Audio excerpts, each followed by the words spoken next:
정청래 당대표의 속개 선언으로 더불어민주당 제149차 최고위원회의를 속개하겠습니다. 네, 회의를 속개하겠습니다. 먼저 정청래 당대표의 모두 발언이 있겠습니다. 지난 금요일 포천시 내촌면 수해 현장을 찾았습니다. 눈으로 직접 피해 현장을 보니 그 처참함이 이루 말할 수가 없었습니다. 산에 있는 통나무째 그냥 내려와서 다리를 막아서 그것이 댐처럼 역할을 해서 물이 역류해서 어느 조각가 선생님 집을 덮친 현장을 보았습니다. 포천을 비롯해 전국 곳곳이 수해로 인한 극심한 피해에 시달리고 있습니다. 행정안전부에 따르면 지난달 집중호우로 인한 피해액만 1조 848억 원에 달한다고 합니다. 그야말로 천문학적인 액수이자 최근 10년 중 최악의 피해입니다. 이제 기후위기는 피할 수 없는 현실이 되었습니다. 해를 거듭할수록 예측할 수 없는 강우와 커져가는 피해 앞에 원래대로 되돌리기만 하는 원상복구는 더 이상 근본적인 해결이 될 수 없다는 결론에 이르렀습니다. 이제 비로 인한 피해를 원천적으로 막을 수 있도록 복구가 좀 더 강화된 개념의 개선 복구를 추진해야 한다고 합니다. 더불어민주당은 근본적이고 완전한 수해 대책을 마련해 더 이상의 피해를 막을 수 있도록 최선을 다하겠습니다. 지금까지는 원상복구하면 되는 거 아니냐 이렇게 우리가 개념화되어 있었는데요. 현장의 목소리는 원상복구를 하면 기존의 기준이기 때문에 지금 극한폭우가 오는 상황에서는 그것이 해결책이 될 수가 없고 보다 개선되고 확장된 개념의 개선 복구를 해야 된다. 그러려면 당연히 예산이 더 많이 투여되는데 그 특별한 대책에는 특별한 예산이 필요하지 않을까 그렇게 생각합니다. 오늘은 김대중 대통령 서거 16주기입니다. 어떠한 시련에도 쓰러지지 않았던 인동초 정신을 기억하며 16주기를 엄숙히 기립니다. 오늘의 대한민국은 김대중 대통령의 말씀과 정책 이외에 세워졌다고 해도 과언이 아닙니다.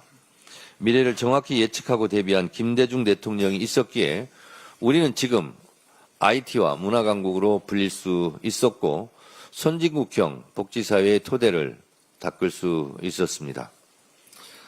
김대중 대통령 그러면 민주주의와 인권, 한반도 평화를 주로 기억하시는데 김대중 대통령 취임 이후에 지원을 하되 간섭을 하지 말라는 문화예술 정책에 대한 대전환으로 JSA, 웰컴 투 동막골 같은 영화가 나올 수 있었고 그래서 그때 만들어진 단어가 한류 단어입니다.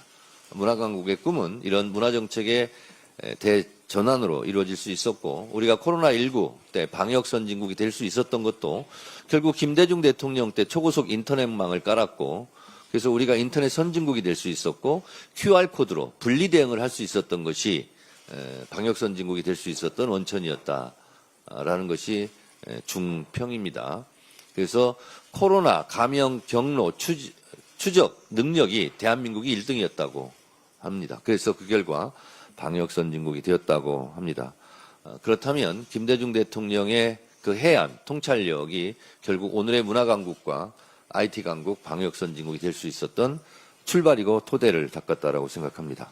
그런 김대중 대통령을 오늘 엄숙하게 기리는 그런 날입니다. 국민이 주인인 대한민국 이재명 정부와 더불어민주당이 만들겠습니다. 광복절 축사에서 이재명 대통령은 국민 주권의 빛이 꺼지지 않는 나라를 만들자고 역설했습니다. 80년 전 우리는 지치지 않는 독립운동으로 나라의 빛을 되찾았습니다. 지난해 우리는 또다시 빛의 혁명으로 민주주의 빛을 지켜냈습니다. K민주주의입니다. 국민 한 사람 한 사람의 의지와 열망이 있었기에 가능한 일이었습니다. 위기마다 국민이 나라의 주인 역할을 해주셨습니다. 이제 헌법에 명시한 것만으로 그쳐서는 안 됩니다. 진정으로 국민이 주인인 나라, 국민 주권 시대를 열어야 할 것입니다. 하지만 지금도 빛을 빼앗으려는 역사 쿠데타는 계속되고 있습니다. 김영석 독립기념관장의 광복은 연합군의 선물이라는 망언은 참담합니다. 어떻게 독립기념관장이 광복절 경축사에서 우리 민족의 피와 희생으로 일군 독립의 역사를 부정한단 말입니까? 이는 3.1운동에서부터 대한민국의 뿌리를 찾은 헌법을 부정하는 것이나 다름없습니다. 대한민국은 헌법 전문에서 유구한 역사와 전통에 빛나는 자랑스러운 대한국민은 3.1운동으로 건립된 대한민국 임시정부의 법통을 규정하고 있습니다. 다시 말해 1919년 대한민국 임시정부가 대한민국 1년이라는 뜻입니다. 그럼에도 불구하고 1948년 8월 15일 정부 수립일을 건국절로 하자는 논란은 아직도 끊이지 않고 있습니다. 이것은 역사 왜곡이자 헌법 정신 부정입니다. 초대 이승만 대통령조차 1948년 9월 1일 제1호로 발행한 관보에서 대한민국 30년 9월 1일로 명확히 규정하고 있습니다. 이를 부정하는 것은 저는 역사 내란이라고 저는 주장합니다.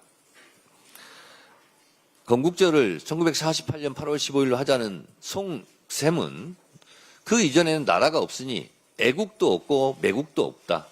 친일도 없고 독립운동의 역사도 우리의 역사가 아니라는 그런 망국적인 주장이라고 저는 생각합니다. 애국도 매국도 없고 친일 역사도 독립운동의 역사도 우리의 역사가 아니니 이를 지우자고 주장하는 것은 천만부당한 일이고 민주당은 이런 역사 내란 세력도 철저하게 척결해 가도록 하겠습니다. 내란의 완전한 종식, 반헌법 세력의 철저한 척결만이 비극의 역사를 되풀이하지 않는 길입니다. 이상입니다. 예, 30분 추모식 참석 때문에 발언을 간략하게 부탁드리겠습니다. 다음은 김병기 원내대표